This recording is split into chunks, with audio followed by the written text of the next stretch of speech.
Yeah. And here's, I think, the magic in what you just said is having the modest conversation.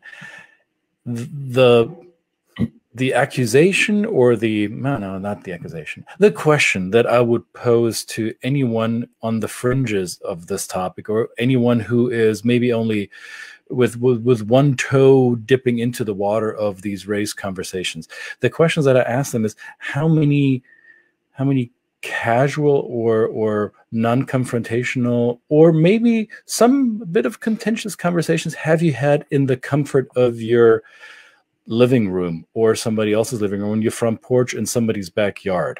How many interactions across these definitions have you had for yourself? Not in an academic way, not in a public discourse way, not in a let's define the terms that we use in the professional field. My question is, how often have people had the conversation with quote unquote the other, and how comfortable are they doing that again?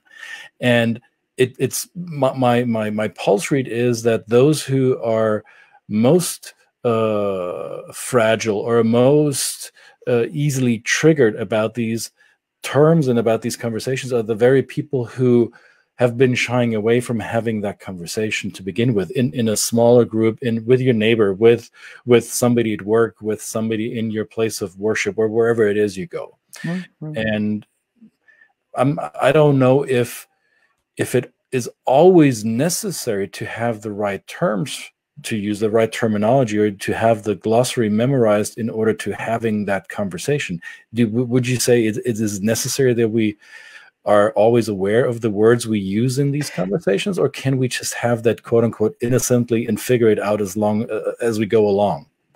No, sure. I'm okay, but yeah, I come from England. I'm going to make a cultural stereotype now. The first on the show.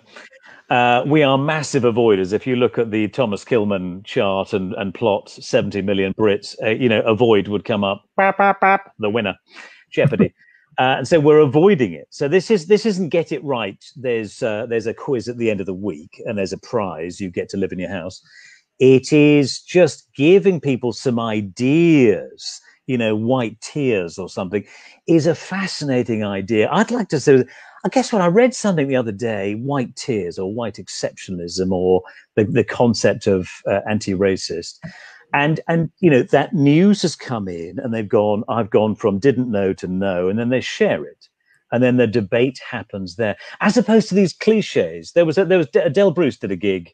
A black British guy got a job in the Netherlands, had a bit of a rough ride, and also did a lot of work in Italy where he had an even rougher ride. And he did a brilliant show for Città Europa and talking about his own experiences. And he said, the conversations with him were so boring and so repetitive and so crass. Is it true that? And I won't bore you with the questions. And so, also it's just can we just sit on the sofa and have a nice chat? Well, could we also raise the level of the debate so we can take it forward? That sort of the urban myth is not really getting us that far forward.